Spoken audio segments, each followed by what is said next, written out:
ಹೇಳ್ತಾ ಇದ್ದೀನಿ. ಭ್ರಷ್ಟಾಚಾರದಲ್ಲಿ ಮುಳುಗೋಗಿರ್ತಕ್ಕಂಥ ಈ ಕಾಂಗ್ರೆಸ್ ಪಾರ್ಟಿ, ಕಾಂಗ್ರೆಸ್‌ನ ಸರ್ಕಾರ, ಮುಖ್ಯಮಂತ್ರಿಗಳಾದಿಯಿಂದ ಅವರ ಸಚಿವರು, ಶಾಸಕರುಗಳು ಪ್ರತಿಯೊಬ್ಬರೂನು ಇವತ್ತು ಭ್ರಷ್ಟಾಚಾರದಲ್ಲಿ ಮುಳುಗಿ, ಇವತ್ತು ಅವ್ರು ಭ್ರಷ್ಟಾಚಾರಿಗಳಂತೇಳಿ ಸಾಬೀತಾಗಿರೋದ್ರಿಂದ, ಸಿಕ್ಕಾಕೊಂಡಿರೋದ್ರಿಂದ, ಅವ್ರ ಬಗ್ಗೆ ಅವ್ರ ಮೇಲೆ ಎನ್ಕ್ವೈರಿ ಮಾಡೋದಕ್ಕೆ ರಾಜ್ಯಪಾಲರು ಏನು ಖಾಸಗಿ ವ್ಯಕ್ತಿಗಳು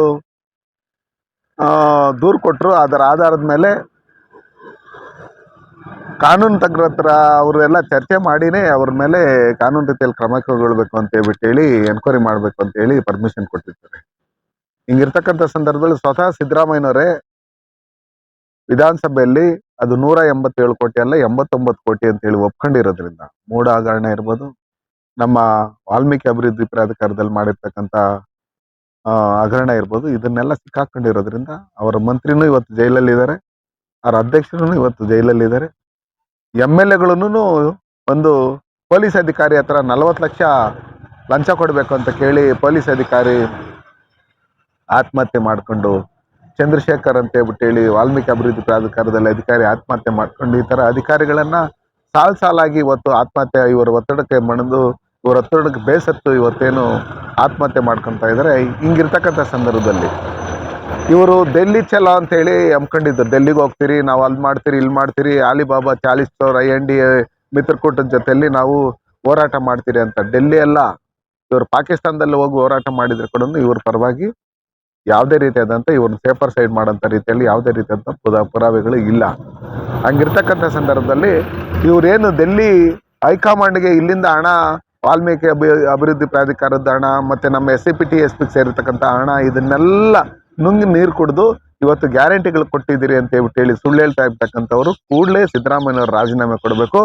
ನೀವು ರಾಜಭವನ್ಗೆ ಇಡೀ ಕರ್ನಾಟಕ ರಾಜ್ಯದಲ್ಲಿ ನಿಮ್ಗೇನು ವೋಟ್ ಹಾಕಿದ್ರ ಎಲ್ಲಾರನ್ನೂ ಕರ್ಕೊಂಡೋಗಿ ಅಲ್ಲಿ ಇದು ಮಾಡಿದ್ರು ಕೂಡ ನಿಮ್ಮ ಪರವಾಗಿ ಕಾನೂನಿಲ್ಲ. ಕಾನೂನು ಮುಂದೆ ಅದು PM ಆಗಿರ್ಬೋದು, ರಾಷ್ಟ್ರಪತಿ ಆಗಿರ್ಬೋದು, ಮುಖ್ಯಮಂತ್ರಿ ಆಗಿರ್ಬೋದು, ರಾಜ್ಯಪಾಲರಾಗಿರ್ಬೋದು, ಸಾಮಾನ್ಯ ಪ್ರಜೆ ಇರ್ಬೋದು, ಎಲ್ಲರೂ ಒಂದೇ.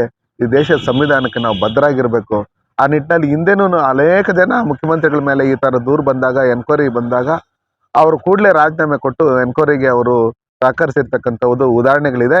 ಹಂಗಿರ್ತಕ್ಕಂಥ ಸಂದರ್ಭದಲ್ಲಿ ನೀವು ಏನು ನಾವು ವಕೀಲರು ಅಂತ ಹೇಳ್ಬಿಟ್ಟು ಏನು ಹೇಳ್ತಾ ಇದ್ದೀರಿ, ನೀವು ದಯವಿಟ್ಟು ನಿಮ್ಗೆ ಅದ್ರ ಬಗ್ಗೆ ಸಾಮಾನ್ಯ ಜ್ಞಾನ ಇದೆ ಅಂತ ಹೇಳ್ಬಿಟ್ಟು ತಿಳ್ಕೊಂತೀನಿ. ನೀವೇನು ಅಹಿಂದ ನಾಯಕರು ಅಂತ ಹೇಳಿ ಮೊದಲಿಂದ ತಿಳ್ಕೊಂಡಿದ್ರಿ, ಆ ತಿಳ್ಕೊಂಡಿರತಕ್ಕಂಥದ್ದು ನೀವು ಅಹಿಂದ ವಿರೋಧಿ ಅಂತ ಹೇಳ್ಬಿಟ್ಟು ಜನಗಳಿಗೆ ಗೊತ್ತಾಗಿರೋದ್ರಿಂದ ಕೂಡಲೇ ಸಿದ್ದರಾಮಯ್ಯನವ್ರು ರಾಜೀನಾಮೆ ಕೊಡಬೇಕು. ವಿಧಾನಸಭೆ ವಿಸರ್ಜನೆ ಮಾಡಿ ಕೂಡಲೇ ನೀವು ಚುನಾವಣೆಗೆ ಹೋಗ್ಬೇಕು ಅಂತ ಹೇಳ್ಬಿಟ್ಟು ನಾನು ಒತ್ತಾಯ ಮಾಡ್ತೀನಿ. 5 ಗ್ಯಾರಂಟಿ ಅಲ್ಲದೆ ಬೇರೆ ಯೋಜನೆ ಕೂಡ ಘೋಷಣೆ ಮಾಡಿದ್ರು. ಆಶಾ ಕಾರ್ಯಕರ್ತರಿಗೆ, ಅಂಗನವಾಡಿ ಕಾರ್ಯಕರ್ತರಿಗೆ, ಮತ್ತೆ ವಿಧವಾ ಪಿಂಚಣಿ ಎಲ್ಲ ಜಾಸ್ತಿ ಮಾಡ್ತಾರೆ, ಯಾವುದು ಕೂಡ ಮಾಡಿಲ್ಲ ಸರ್. ಇವತ್ತು ಯಾರೋ ಒಬ್ಬರು ನಾನೇನೋ ಕಾಸು ಉಳಿಸಿ ನಾನು ನನ್ನ ಸಸ್ಯಕ್ಕೆ ಅಂಗಡಿ ಹಾಕ್ಕೊಟ್ಟೆ, ನಾನೇನು ಇನ್ನೊಂದೇನೋ ಮಾಡಿ ನಾನೇನೋ ಇದು ಮಾಡಿದೆ ಅಂತ ಹೇಳ್ಬಿಟ್ಟು ಯಾರೋ ಒಬ್ಬರದ್ದು ಇಬ್ಬರದ್ದು ಇವರು ಎಕ್ಸಾಂಪಲ್ ಕೊಡ್ತಾರೆ. ಈ ದೇಶದಲ್ಲಿ ಸನ್ಮಾನ್ಯ ನರೇಂದ್ರ ಮೋದಿ ಅವರ ನಾಯಕತ್ವದಲ್ಲಿ ಕೊಟ್ಟಿರ್ತಕ್ಕಂಥ ಕಿಸಾನ್ ಸನ್ಮಾನ್ ಯೋಜನೆ ಇರ್ಬೋದು, ಆಯುಷ್ಮಾನ್ ಇರ್ಬೋದು, ಮತ್ತು ಉಜ್ವಲ ಯೋಜನೆ ಇರ್ಬೋದು, ಪ್ರತಿಯೊಂದು ಯೋಜನೆಗಳನ್ನು ಯಾವುದೇ ಒಂದು ದಿನ ಡಿಲೇ ಆಗದೆ ಒಂದು ಬಟನ್ ಒತ್ತಿದ್ರೆ ಎಲ್ಲರ ಅಕೌಂಟ್ಗಳಿಗೂ ಹಣ ಬರ್ತಕ್ಕಂಥ ರೀತಿಯಲ್ಲಿ ಇವತ್ತು ಏನು ನರೇಂದ್ರ ಮೋದಿಜಿ ಅವ್ರ ಸರ್ಕಾರ ಮಾಡ್ತಾ ಇದ್ದಾರೆ. ಆ ನಿಟ್ಟಿನಲ್ಲಿ ಇವರೇನು ಕಾಂಗ್ರೆಸ್ ಅವರು ಚುನಾವಣೆ ಟೈಮಲ್ಲಿ ಕೊಟ್ಟಿರ್ತಕ್ಕಂಥ ಏನು ಎಲೆಕ್ಷನ್ ಮ್ಯಾನಿಫೆಸ್ಟೋ ಇದೆ, ಅದರಲ್ಲಿ ಪ್ರತಿಯೊಂದರಲ್ಲೂ ಇವತ್ತು ಫೈಲೂರ್ ಆಗಿ ಇವತ್ತು BMTC, KSRTC ಪ್ರತಿಯೊಂದು ಇವತ್ತು ನಷ್ಟದಲ್ಲಿದೆ.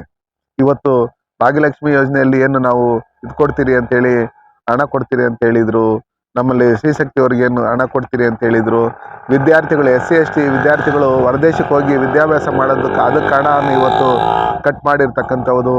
ನಮ್ಮಲ್ಲಿ ಇವತ್ತು ಆಟೋ ಚಾಲಕರಾಗಿರ್ಬೋದು, ಇವತ್ತು ಸಾಮಾನ್ಯ ಟ್ಯಾಕ್ಸಿ ಚಾಲಕರಾಗಿರ್ಬೋದು, ಇವ್ರಿಗೆ ಡೀಸೆಲ್ ಬೆಲೆ, ಪೆಟ್ರೋಲ್ ಬೆಲೆ ಜಾಸ್ತಿ ಮಾಡಿರ್ತಕ್ಕಂಥದ್ದು. ನಮ್ಮ ಹಾಲು ದರ ಏನು ರೈತರು ಹಾಲು ದರನ ಜಾಸ್ತಿ ಮಾಡಿ ಅವ್ರಿಗೆ ಕೊಡ್ತಾ ಇರ್ತಕ್ಕಂಥ ಸಬ್ಸಿಡಿಯನ್ನು ನಿಲ್ಲಿಸಿರ್ತಕ್ಕಂಥದ್ದು. ಇದನ್ನೆಲ್ಲ ನೋಡಿದಾಗ ಒಟ್ಟಾರೆ ಪ್ರತಿಯೊಬ್ಬರೂ ಇವು ಸರ್ಕಾರ ಹೋಗ್ಲೇಬೇಕು, ನಾವು ತಪ್ಪು ಮಾಡಿದ್ರಿ, ಕಾಂಗ್ರೆಸ್ ಸರ್ಕಾರ ಕರ್ನಾಟಕದಲ್ಲಿ ಬರೋದಕ್ಕೆ ನಾವು ಓಟ್ ಹಾಕಿ ಅಂತೇಳಿ ಕಳೆದ ಲೋಕಸಭಾ ಚುನಾವಣೆಯಲ್ಲಿ, ಮೊನ್ನೆ ನಡೆದಂಥ ಲೋಕಸಭಾ ಚುನಾವಣೆಯಲ್ಲಿ 145 MLA ಕಾನ್ಸ್ಟಿಟ್ಯೂನ್ಸಿಗಳಲ್ಲಿ ಭಾರತೀಯ ಜನತಾ ಪಾರ್ಟಿ ಮತ್ತು NDA ಮೈತ್ರಿಕೂಟದ JDS ಅಭ್ಯರ್ಥಿಗೆ ಹೆಚ್ಚಿನ ಬಹುಮತ ಬರುವಂಥ ನಿಟ್ಟಿನಲ್ಲಿ ಜನ ಓಟ್ ಹಾಕಿರೋದ್ರಿಂದ ಇವತ್ತು ಚುನಾವಣೆ ನಡೆದ್ರೆ ಭಾರತೀಯ ಜನತಾ ಪಾರ್ಟಿ ಮತ್ತು JDS ಮೈತ್ರಿಕೂಟದ ಅಭ್ಯರ್ಥಿಗಳಿಗೆ ಸುಮಾರು 145ಕ್ಕೂ ಹೆಚ್ಚಿಗೆ ಶಾಸಕರು ಗೆಲ್ಲೋದ್ರಲ್ಲಿ ಯಾವುದೇ ರೀತಿಯಾದಂಥ ಡೌಟ್ ಇಲ್ಲ. ಹಂಗಿರ್ತಕ್ಕಂಥ ಸಂದರ್ಭದಲ್ಲಿ ಇವ್ರು ಮಾಡಿರ್ತಕ್ಕಂಥ ಭ್ರಷ್ಟಾಚಾರಗಳು ಜನಗಳಿಗೆ ಗೊತ್ತಾಗಿರೋದ್ರಿಂದ ಇವರೇನು ಇವರು ಬಣ್ಣ ಬಯಲಾಗಿರೋದ್ರಿಂದ ನಾನು ಕಪ್ಪು ಚುಕ್ಕೆ ಇಲ್ಲ ಅಂತೇಳಿ ಇವತ್ತು ಕರಿ ಕಾಗೆ ಆಗಿರ್ತಕ್ಕಂಥ ಸಿದ್ದರಾಮಯ್ಯನವರು ಮತ್ತೆ ಅವ್ರ ಮಂತ್ರಿಮಂಡಲ ಅವ್ರ ಶಾಸಕರು